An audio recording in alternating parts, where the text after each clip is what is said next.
네, 안녕하세요. 9장 가족을 대상으로 하는 가족 서비스 전달 체계에서 위기가정지원센터, 요즘 이제 SOS 위기가정지원센터입니다.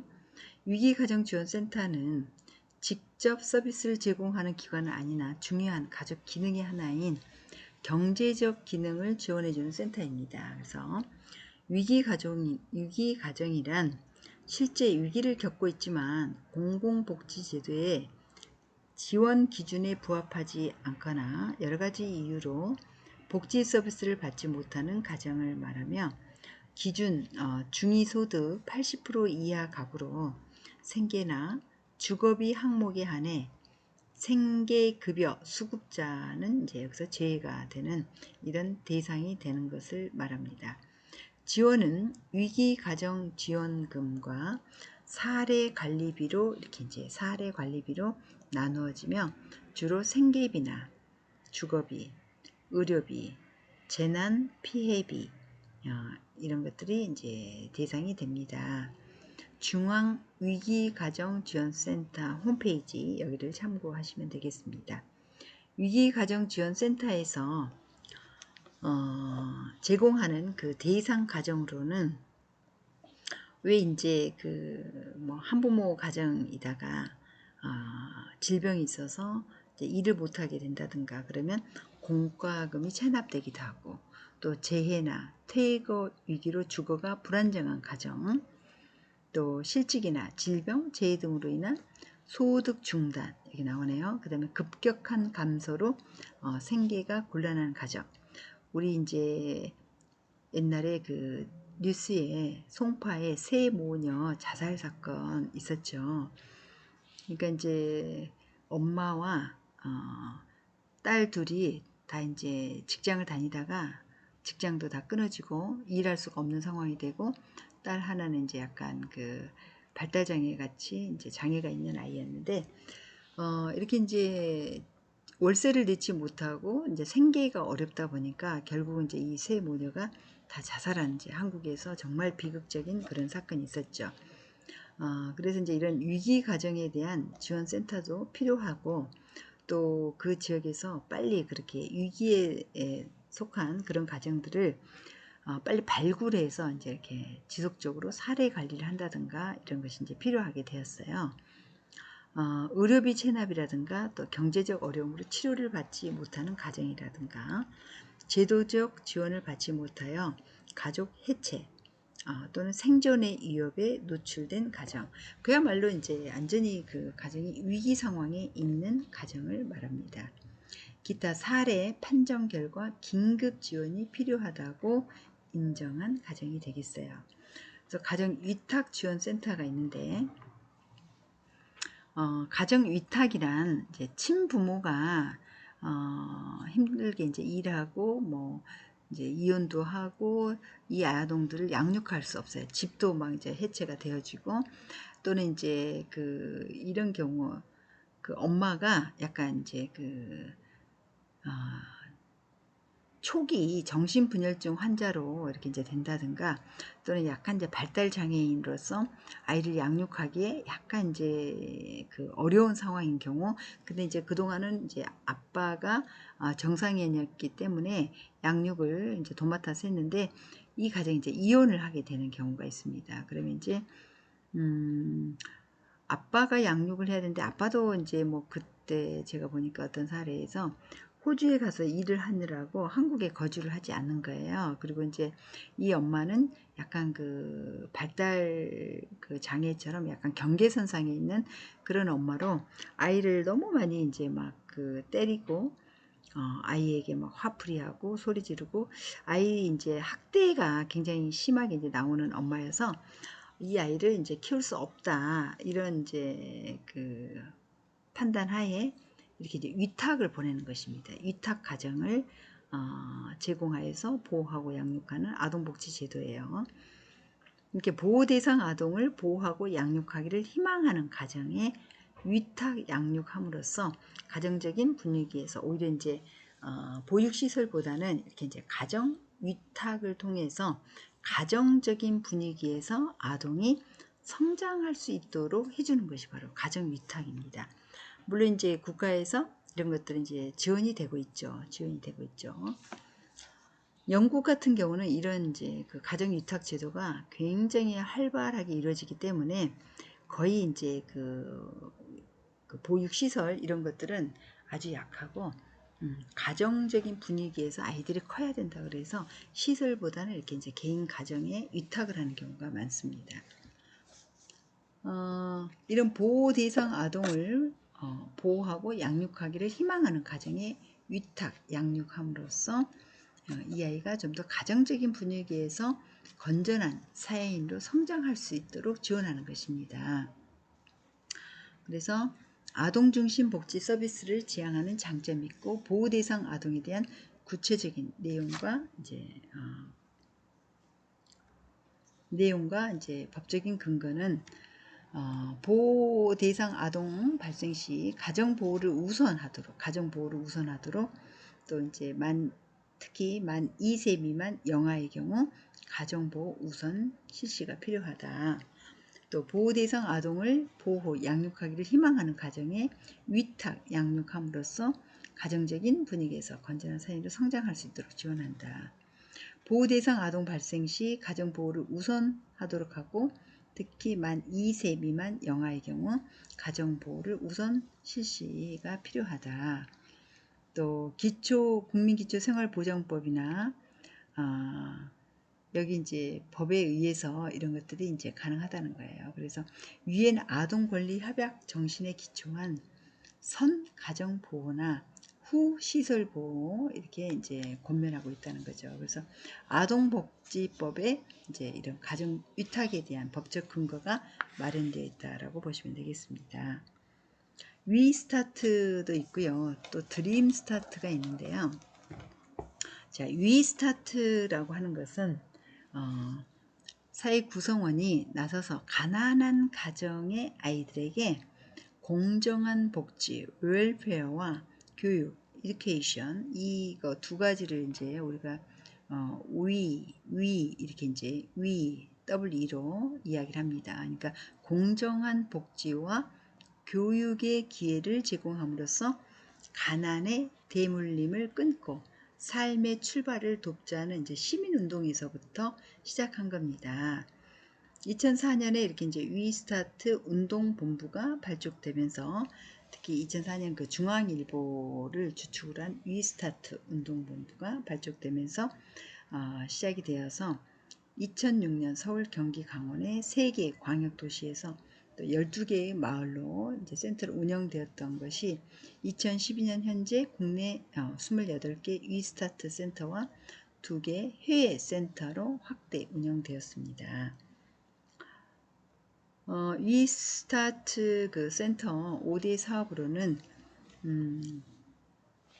위스타트 마을 만들기 그리고 이제 교육 출발선을 똑같이 이제 그 빈곤한 아이들은 특히 이제 교육에서 이렇게 이제 낙후되고 문화라든가 뭐 예술 이런 것들은 이제 교육받기 어렵잖아요. 그래서 출발선을 똑같이 만들자는 거죠. 건강 지킴이, 또 후견인 맺기, 희망의 집 꾸미기 이런 이제 5대 사업을 중심으로 제공하고 있다. 이렇게 이제 가족 해체로 우리나라 이제 뭐 보육원에 가는 아이들 이런 것들이 이제 그 뉴스에 나온 내용들이 있고요. 그다음에 드림 스타트 사업은 우리 이제 책에는 나와 있지 않지만 우리 이제 시청이나 구청에서 다 지금 이름을 하고 있습니다. 그래서 아동 대상입니다. 여기는 취약계층 아동에게 맞춤형 통합 서비스를 제공하여서 그러니까 이제 아동 대상의 사례 관리라고 보시면 돼요. 사례 관리. 그래서 아동의 건강한 성장과 발달을 도모하고 공평한 출발 기회를 보장함으로써 건강하고 행복한 사회 구성으로 성장할 수 있도록 지원하는 사업이 드림 스타트입니다. 드림 스타트. 추진 배경은 이것도 이제 가족 해체라든가 사회 양극화 등에 따라 아동 빈곤 문제의 심각성이 대두되어서 빈곤 아동에 대한 사회 투자 가치의 중요성이 강조되었어요. 그래서 빈곤 아동에 대한 사회적 투자는 취업률이라든가 소득 수준, 또 교육 성취, 복지 수급 등의 측면에서 $1를 투자하면 최대 16배의 그 환원 효과가 발생한다는 것이 미 랜드 연구소 이제 결과입니다. 그래서 우리가 이제 아동에 대한 이 투자를 어릴 때부터 이렇게 아동이 건강한 사회인으로 성장할 수 있도록 또 이제 가족에 대한 기능을 향상시키는 것, 이 두 가지를 초기부터 이렇게 그 사례 관리를 통해서라든가 국가에서 전폭적인 지원을 통해서 투자를 했을 때 훨씬 그 나중에 사회 비용이 적게 든다는 거죠. 그래서 이렇게 아동과 가족의 초점을 둔 통합 사례 관리를 통해서 모든 아동에게 공평한 출발 기회를 보장하게 하는 것이다. 이 드림 스타트 사업의 법령은 아동복지법 시행령 제37조에 있는 취약계층 아동에 대한 통합 서비스 지원의 법적인 근거가 있습니다. 그래서 아동의 발달 수준 및 양육 환경 등을 고려하여 정하는 기준에 따라 통합 서비스 지원 대상을 선정을 하고 주로 이제 국민기초생활보장법에 따른 수급자 또는 차상위 계층의 아동이 해당이 되겠고 아동 성장 및 복지 여건이 취약한 가정 또 그래서 통합 서비스의 그 내용은 아동의 건강 검진과 질병 예방 교육 정신 건강 증진을 위한 서비스가 있고요. 또 아동의 이제 학습, 기초 학습이나 사회성, 정서 발달 교육 지원.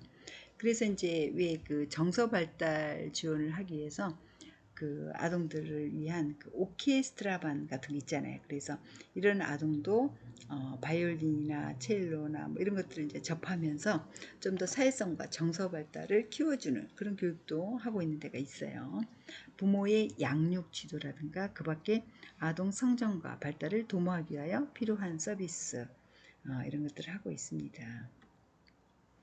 지원 대상은 임산부부터 만 12세까지 또 12세 이상 아동 중 초등학교 재학 아동은 여기에 해당이 됩니다. 주로 이렇게 이제 국민기초 수급자 또는 차상위 계층 가정이나 법정 한부모 가정이라든가 조선 가정, 또 학대 및 성폭력 피해 아동 등에 대한 우선 지원을 원칙으로 하고 있다. 그래서 이제 드림 스타트 사업에서 지원하는 그 사업으로는 우리가 신체 건강, 그다음에 인지 언어 사업 있고, 이렇게 정서 행동, 그다음에 부모 가족 사업 이렇게 네 가지로 이제 서비스를 구분할 수가 있는데 신체 건강 쪽에서는 이제 아동의 너무 그 어떤 집은 이제 그 잘 못 먹어서 애들이 영양실조가 되는 애들도 가끔 있어요. 실제 이제 사례 관리에서 보면은 아빠가 이제 직장일을 거의 못 나가고 엄마는 이제 발달 장애인이고 그래서 아이가 건강 관리가 제대로 안 되는 집이었죠. 그래서 결국은 이제 이 아들 한 애는 못 먹어가지고 이제 이렇게 장롱에다가 죽어서 장롱에다가 보관한 이런 애가 있는 경우가 한국 사회에서 이렇게 못 먹어가지고 죽는 기아로 죽는 아동이 있다라는 것은 엄마가 또 이제 이 아이들에게 먹는 것을 이렇게 제대로 돌보지 않아서 뭐 라면만 겨우 먹는다든가 뭐 이런 집도 있죠. 이제 이렇게 방치되는 엄마에 의해서 방치되는 아동 가운데 신체 건강상의 문제가 있는 아동들이 있습니다. 그래서 건강 검진, 예방 접종, 건강 교육, 영양 교육 이런 것들이 해당이 되고요. 또 인지 언어 쪽에서는 아동의 의사소통 및 기초 학습 능력을 강화하는 것입니다. 그래서 개인 맞춤형 인지 언어 서비스를 통한 아동의 강점을 개발하기. 그래서 기초 학력 검사도 하고 기초 학력 배양, 경제 교육, 독서 지도 등을 하게 되죠. 대체적으로 이렇게 이제 너무 많이 애들이 그 방치되어 있어서 그 나이 수준에 맞는 이런 그 학습이라든가 인지 발달이 제대로 되지 않는 경우가 상당히 많습니다. 그래서 의사소통이나 이렇게 이제 책을 읽는 그런 것들이 잘 안 되는 기초 학력이 매우 부진한 이런 아동들이 있죠. 정서 행동 부분에서는 자아 존중감과 긍정적 성격 형성을 위한 정서 발달 서비스로 사회성 발달 프로그램이나 아동 학대 예방, 심리 상담, 우리 이제 아동 놀이 치료나 뭐 몰이 놀이 치료 이런 치료도 들어가고 또 돌봄 기관과 연계하기도 하고요. 또 부모 자녀 상호작용 및 적합한 교육 환경을 위한 부모 역량 강화. 이게 이제 부모 교육이 들어가야겠죠. 그리고 부모의 자존감을 강화하고 부모의 양육 기술을 지원하고 특히 이제 임산부 같은 경우는 건강한 출산과 양육을 지원하는 거. 그래서 이제 가족 상담 치료라든가 부모 취업 지원을 한다든가 산전 산후 관리 등이 해당이 되겠습니다. 이렇게 이제 그 드림 스타트 아동으로 이렇게 이제 지정이 되기 위해서는 가정 방문을 통한 초기 상담, 그래서 대상자의 욕구와 상황을 분석하고 개입 영역을 구체화하고 아동의 발달 단계별 개입 계획을 수립하고 필요 서비스를 제공하는 건데 그 지역에 있는 이런 다양한 그 기관들과 연계해서 함께 하기도 합니다.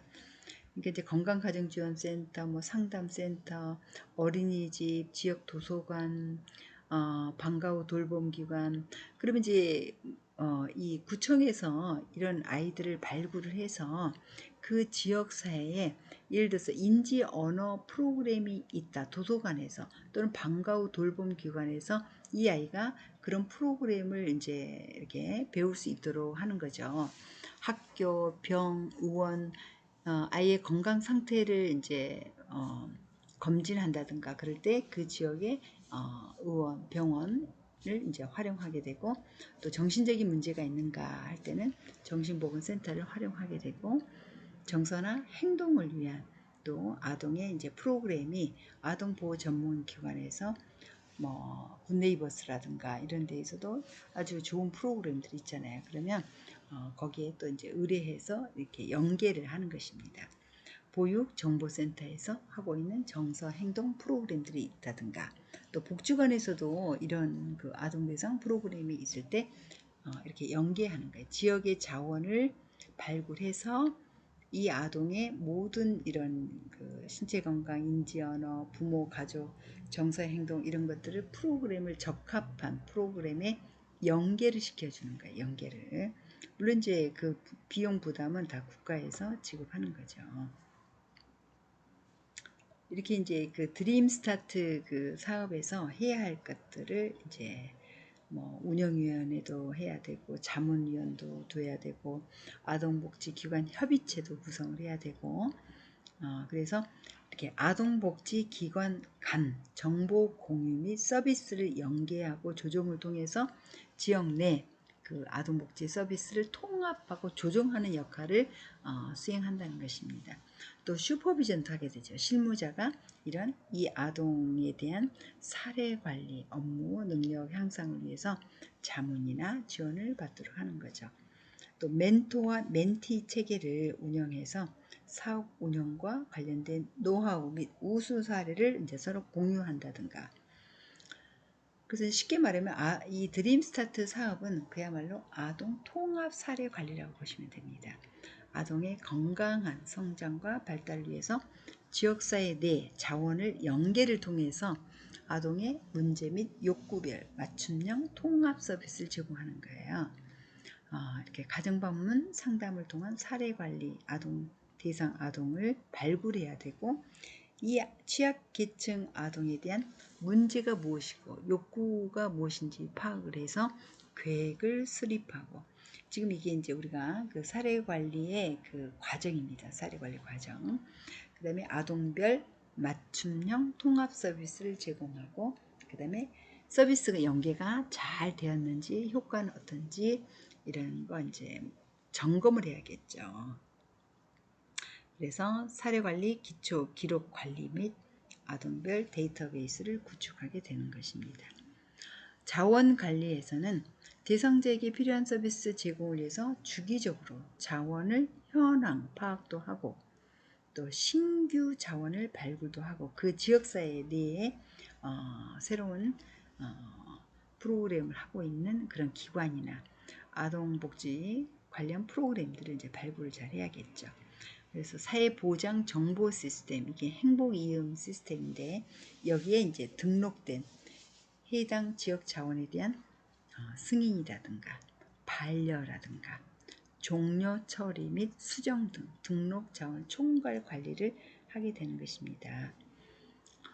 이렇게 아동복지 서비스 통합 및 조정을 하게 되고, 그래서 사례관리 협력 체계 구축을 통한 서비스 통합 및 조정하는 2019 드림스타트 사업 안내가 이렇게 이제 책자로 여기에 아주 자세하게 써져 있습니다. 그래서 주로 이제 서비스 연계 및 조정 강화를 위한 기타 업무 수행으로는 방과 후 돌봄 서비스 아동을 배치하기도 하고, 또 이제 이런 돌봄 서비스 중복이 되고 있는지, 아니면 또 어떤 사각지대가 있는지 그 사각지대를 해소하고 맞춤형 돌봄 서비스 지원을 위해 필요 아동을 각 돌봄 기관에 배치해야 한다.